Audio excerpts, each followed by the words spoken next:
नमस्कार दोस्तों, आप सबका हार्दिक स्वागत है। आज हमारे साथ हैं एक बहुत ही special guest doctor Ravi Gupta sir. Welcome sir.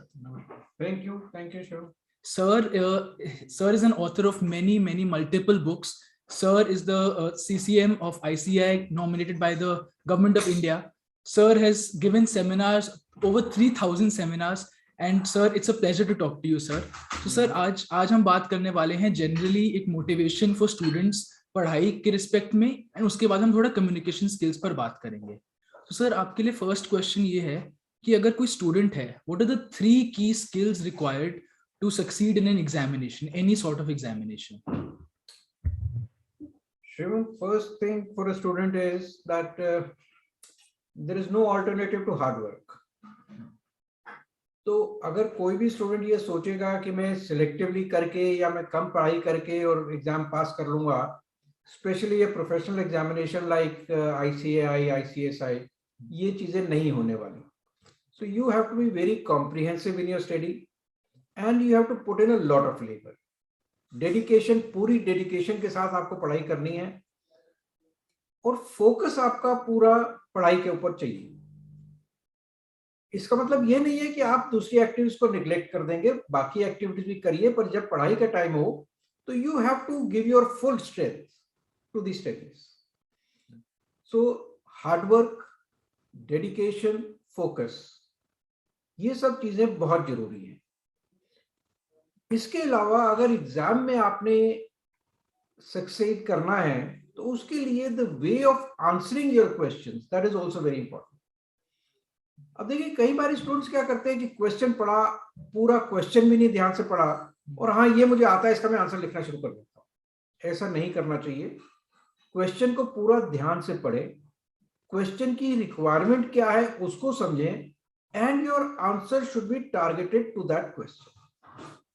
अगर आप फोकस करके उस क्वेश्चन के आंसर को लिखेंगे, then only the examiner will know that you are correct in your answer. अब क्वेश्चन कुछ और पूछ रहा है, आप आंसर कुछ और लिख रहे हैं, it may be related to that subject, पर अगर फोकस से नहीं लिखेंगे तो you will not get full marks for that. तो इसलिए एग्जामिनेशन को क्रैक करना एक थोड़ा सा कंसंट्रेशन का काम भी है। Absolutely sir, absolutely. Hard work is the primary, जैसे आपने कहा। अगर हार्ड वर्क नहीं करेंगे तो ऑब्वियसली किसी भी चीज में सक्सीड नहीं कर सकते, नॉट जस्ट एग्जामिनेशंस। सर, हम एग्जामिनेशंस की बात कर रहे हैं, आपने जैसे कहा professional examinations like CA exams है, बाकी सब एग्जाम्स। तो सर, इसमें हमने देखा है कि बहुत स्टूडेंट्स को मल्टीपल अटेम्प्ट्स लग जाते हैं। ही प्रिपेयर्स वंस, उसका नहीं हो पाता, मे बी उसका लैक ऑफ हार्ड वर्क हो सकती है, लैक ऑफ कोई और रीजन हो सकता है। सो what is your tips on for the students जो लोग मल्टीपल अटेम्प्ट्स दे चुके हैं एंड अब वो एग्जाम्स दे रहे हैं? देखिए, you don't have to lose heart. अब आपको पता है कि सीए का एग्जाम का रिजल्ट जैसे है, कभी 3% आता है, कभी 12% आ जाता है। अब दैट डजंट मीन कि all the other students are not competent. अब you have to keep trying. ये भी हो सकता है कि आपकी पूरी तैयारी नहीं थी पहले। कई बार ऐसा भी मैंने देखा है कि स्टूडेंट्स की पूरी तैयारी होती है, बट बाई चांस कुछ क्वेश्चन ऐसे आ जाते हैं जो वो नहीं अटेम्प्ट कर पाते। ऐसा भी है कि अगर आपने अटेम्प्ट भी ठीक करा है बट उस वक्त आपका फोकस नहीं ठीक बन पाया, so there could be lot many reasons कि why you did not pass through a particular attempt. तो इसलिए इसमें you have to keep try and eventually if you are serious in your attempt you will definitely succeed. तो इसमें आप 2 attempt दे चुके हैं या 3 अटेम्प्ट दे चुके हैं, that should not be a deterrent. ये इसको दिमाग में बिल्कुल वे ना करने दे। हर बारी आपको नई तैयारी करनी है और उसको, एंड आई एम श्योर कि जब आप डेडिकेशन से काम करेंगे तो you will succeed. Absolutely sir, and it is rightly said कि the harder you work the luckier you get. तो जितना ज्यादा हम हार्ड वर्क करेंगे उतना ज्यादा भी वो सर्कमस्टांसेस परफेक्ट फिट बैठेंगे, एंड हम वो सक्सीड कर पाएंगे। हाँ शिवम, बिल्कुल ठीक है कि अगर देखिए आपने एक बार अटेम्प्ट करा, नहीं सक्सीड हुए, next time definitely your preparation will be more. Right. जब आपकी प्रिपरेशन 100% होगी तो आप जो लक फैक्टर कहते हैं वो ऑटोमेटिकली आपकी फेवर में काम करने लगता है। Because what is ultimately luck, कि जो क्वेश्चन आया उसका आंसर आपको पता है। तो if you have studied enough so you will definitely know the answer. तो luck will start coming in your favour and you will definitely succeed in that. Absolutely, sir. Absolutely. Sir एक question ये आ रहा है mind में कि आजकल जैसे जो कोविड एरा चल रहा है हमारा, वीडियो प्लेटफॉर्म से सीखना बहुत ही ज्यादा ट्रेंड में है, एंड प्रोबेबली एक सोल्यूशन भी है, it's an advantage as well and probably disadvantage as well. तो सर इसके लिए सर इसका आपके हिसाब से एक राइट वे क्या है कि पहले हम वीडियो फॉर्मेट से पढ़ें फिर किताबों पर जाएं, कि पहले किताबों पढ़ के फिर वीडियो फॉर्मेट देखें, और eventually is the video format a complete replacement for books पढ़ने की जरूरत ही नहीं है क्या? श्योर, देखो कोविड ने हमें बहुत चीजें सिखाई हैं, ठीक है, कोविड से बहुत सारी परेशानियां भी हुई हैं, but we have learned a lot of things, जिसमें एक ये ई लर्निंग प्लेटफॉर्म्स, आपके जूम प्लेटफॉर्म्स पे काम करना, जूम प्लेटफॉर्म से आपकी लेक्चर्स होना, मीटिंग्स होना, ये सब भी एक नई चीजें हैं जो हमने इस एरा में सीखी हैं। अब स्टूडेंट्स के लिए भी पिछले कुछ सालों से ये एक ट्रेंड चल रहा है कि आपको ई लर्निंग में आपको एक वीडियो मिल जाती है, उसको भी आप देख के पढ़ सकते हैं, और बहुत सारे टीचर्स ने अपनी एक पेन ड्राइव पे भी लेक्चर्स जो है वो अवेलेबल कराए हैं। ये भी एक अच्छा ट्रेंड है। अगर फिजिकल क्लासेस नहीं हो पा रही हैं बिकॉज ऑफ सर्टेन फैक्टर्स, तो आप पेन ड्राइव से लेक्चर अटेंड करते हैं, वो भी अच्छी चीज है, that is also a good learning process. But I would still maintain that these can not be a substitute for the books. Books से एक कॉम्प्रिहेंसिव स्टडी मिलती है। तो जैसे आपने बताया, माय सजेशन वुड बी कि हम पहले ये वीडियो लेक्चर्स को अटेंड करें, इससे थोड़ा सा समझने की कोशिश करें, कुछ कंसेप्ट की क्लैरिटी आएगी, and then eventually I turn to the book. Book में बहुत सारे क्वेश्चंस मिलेंगे, आपको इलस्ट्रेशंस मिलेंगी, उससे कंसेप्ट बहुत क्लियर होते हैं। And specially in practical papers, जब आप क्वेश्चंस को अटेम्प्ट करेंगे, then only you will come to know about the intricacies, और उसकी जो कंसेप्ट की गहराई है वो वहीं से आपको समझ आएगी। तो इसलिए मेरे सजेशन फिर यही है कि पहले आप वीडियो लेक्चर्स को अटेंड कर सकते हैं, और उसके बाद कॉम्प्रिहेंसिव स्टडी के लिए आप बुक के ऊपर भी रिलाई कर सकते हैं। Absolutely sir, absolutely correct. Sir एक क्वेश्चन है, जैसे आपने इतनी सारी बुक्स लिखी हैं, तो sir what is your point of view जब आप बुक लिख रहे होते हैं to make it easier to make it easier for the student? क्या उसमें आप क्या सोचते हैं कि और एग्जांपल्स देंगे और आसान होगा? So what is your point of view as an author of books? Sure, हमारी बुक्स जो है वो अलग अलग लेवल्स ऑफ स्टूडेंट्स के लिए हैं। फॉर एग्जांपल, कुछ बुक्स हम लिखते हैं अंडर ग्रेजुएट स्टूडेंट्स के लिए, कुछ प्रोफेशनल एग्जामिनेशंस के लिए, कुछ प्रोफेशनल्स के लिए भी लिखते हैं। तो हर लेवल पे हमारा अटेम्प्ट डिफरेंट होता है। स्टूडेंट को जो हमने समझाना है, उसके लिए हमारे को कंसेप्ट समझाने की ज्यादा जरूरत है।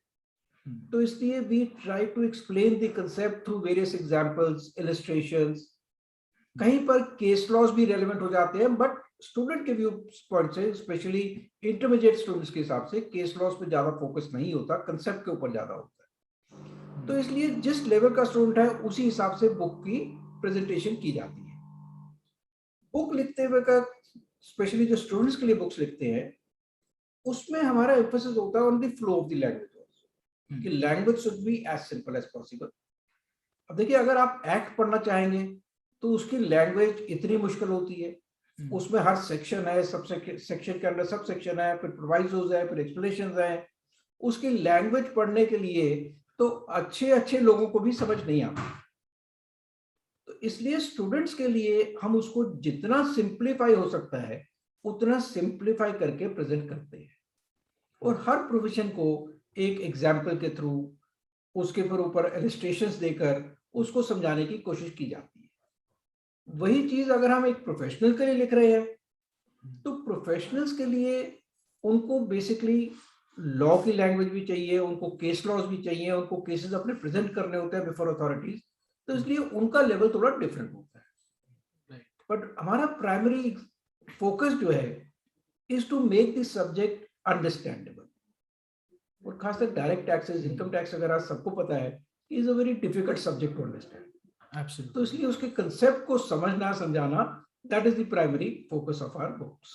Right sir. एंड सर, जितना ज्यादा आप सिंप्लीफाई कर लेते हो, जो ऑथर सिंप्लीफाई कर लेते हैं, वो उतने ही डेप्थ में पढ़ते हैं कि अगर एक सिंपल सी चीज समझाने के लिए अगर बहुत नॉलेज है तभी वो चीज सिंपल में समझाई जा सकती है. सो what is your procedure of gathering information? आप सीधा एक्ट से पढ़ते हैं कि आप भी बाकी बुक्स भी रेफर करते नहीं, हैं? देखिए हमें सारी चीजें रेफर करनी पड़ती हैं, एक्ट तो पढ़ना ही पड़ता है. एक्ट के पढ़ने के साथ हमें उसकी बैकग्राउंड भी समझनी पड़ती है कि एक प्रोविजन आया तो वो क्यों लाना पड़ा गवर्नमेंट को, उसकी बैकग्राउंड क्या थी, या पुराना प्रोविजन क्या था, उसमें क्या कमियां थी जो ये नया प्रोविजन आया. तो जब इस चीज को समझ लेते हैं तो हमें कंसेप्ट पता चलता है कि ये नया प्रोविजन जो आया है इसके लिए गवर्नमेंट की थिंकिंग क्या रही होगी. इसलिए उसको समझाना फिर आसान हो जाता है. उसके साथ ही कुछ हमारे को जुडिशियल डिसीजन भी पढ़ने पड़ते हैं, जुडिशियल केस लॉज पढ़ते हैं, तो उसमें इन कंसेप्ट को बड़े अच्छी तरह डिस्कस किया जाता है. तो जब एक सब्जेक्ट के ऊपर पूरी हमारी ग्रास्प हो जाती है, then only we can express it in a simple language. Right sir. Sir हमने स्टूडेंट्स की मोटिवेशन की बात कर ली, फ्रॉम आपके रिस्पेक्ट में कि ऑथर्स क्या ऐसे सोचते हैं वो बात कर ली हमने. सर एक लास्ट बात आपसे पूछना चाहूंगा कि जैसे अगर हम वीडियो फॉर्मेट में बोल रहे हैं या जनरली कोई पब्लिक स्पीकिंग कर रहे हैं तो कम्युनिकेशन स्किल्स की भी रिक्वायरमेंट होती है. लाइक जो हम कम्युनिकेट कर रहे होते हैं तो उसको एक स्ट्रक्चर्ड फॉर्मेट में तरीके से कैसे उसको सीखा जा सकता है? देखिए, अब ये बहुत बड़ी डिबेट रही है शिवम कि public speaking is an art और अ साइंस. अब ये भी चीज एक एक्सपीरियंस के साथ आती है. पब्लिक स्पीकिंग के लिए एक फॉरमोस्ट थिंग है, जो रिक्वायरमेंट है, you must have a very good grasp of the subject. जब आपको सब्जेक्ट के ऊपर कॉन्फिडेंस होगा तभी आप अपना लेक्चर अच्छी तरह दे सकते हैं, तभी आप अपनी प्रेजेंटेशन अच्छी तरह बना सकते हैं. अगर आपको ग्रास्प है तो फिर आपको डर नहीं लगता कि सामने मेरे जो ऑडियंस बैठी है वो कुछ भी पूछ सकते हैं, कहीं से भी आपसे पूछे तो यू आर कॉन्फिडेंट. राइट. अगर आप लिमिटेड नॉलेज के साथ जाएंगे तो आपका कॉन्फिडेंस एकदम शेक हो जाता है, और किसी ने भी अगर जरा सा क्वेश्चन पूछ लिया तो फिर आप इधर उधर देखने लग जाते हैं, आपका सारा जो प्रेजेंटेशन है वो बिगड़ जाता है. तो you must have a clear grasp of the subject. Secondly, try to speak in the language where you are comfortable. ये मुझे जरूरी नहीं है कि मुझे इंग्लिश में ही बोलना है. If I am comfortable in Hindi and I am speaking to the audience who can understand Hindi, then it is perfectly fine. आप mixed language भी use कर सकते हैं, आप mixed expression भी use कर सकते हैं. The purpose is you have to communicate. Right. And you must be communicative with the audience. अगर आप एक रटा रटाया भाषण पढ़ेंगे तो कोई भी पढ़ सकता है. तो आपको ऑडियंस की आंखों में देखकर बात करनी है. So you must try to look into the eyes of the audience, see whether they are walking with you. आपके साथ समझ रहे हैं कि नहीं. अगर आप ऑडियंस की अटेंशन ग्रैब कर पाएंगे, then only you can be an effective speaker. Right sir, right sir. Sir एक छोटा सा और क्वेश्चन है कि मान लो हम जैसे बात कर रहे हैं उसमें तो एज सच कोई उसकी रिक्वायरमेंट नहीं है कि हमें कुछ एक सब्जेक्ट पता होना चाहिए. तो सर अगर मान लो मेरे को कोई ऐसे किसी चीज में परफेक्ट नॉलेज नहीं है, मान लो मैं माइक्रोसॉफ्ट एक्सेल की नॉलेज दे रहा हूँ and I know just 2% of it, तो ग्रास्प तो मैं थोड़ा आराम से धीरे धीरे स्टेप बाय स्टेप कर ही रहा हूँ, but I want to talk in front of many people. तो सर उसमें ग्रास्पिंग ऑफ नॉलेज तो आई थिंक ऑनगोइंग प्रोसेस चलता रहेगा. सो शुड आई वेट कि अच्छा मैं अभी सीख लेता हूँ पहले फिर मैं पब्लिक स्पीकिंग स्टार्ट? ऐसा नहीं है कि जो भी आप बोल रहे हैं, चाहे आप 10 मिनट का आधे घंटे का लेक्चर दे रहे हैं, उसके ऊपर आपको पता होना चाहिए कि आपने किस चीज पे बोलना है और इसका क्या सब्जेक्ट मैटर है. तो चाहे आप 5 मिनट का लेक्चर दे रहे हैं, 4 मिनट का लेक्चर दे रहे हैं, उस सब्जेक्ट के बारे में आपको नॉलेज होनी चाहिए. मैं ये नहीं कह रहा कि अगर आपने इनकम टैक्स पे नॉलेज लेक्चर दे रहे हैं तो पूरी इनकम टैक्स की नॉलेज. हाँ, पर जिस चीज पे लेक्चर दे रहे हैं, जिस चीज पे आप पब्लिक स्पीकिंग में जा रहे हैं, उस मैटर के ऊपर, it may be a technical subject, right, it can be a spiritual subject, it can be a motivational speech, right, but whatever you are talking about, please make sense about it. ये नहीं कि आपने कहीं शुरू करा और बीच में कहीं पे भी कुछ बोलना शुरू कर दे, तो audience will be distracted of that. Absolutely. अगर आप एक्सेल पे दे रहे हैं तो एक्सेल के ऊपर जो भी आप एक फॉर्मूला बोल रहे हैं उस फॉर्मूले को आपको ठीक से समझना है और उसी को आपने सीधा एक्सप्लेन करना है. Right sir, right. So thank you so much for doing this talk, sir. Really appreciate and really grateful to be here talking to you, sir. Thank you, Shivam. It's a pleasure, and I hope the students will gain something out of it. Thank you so much. Thank you.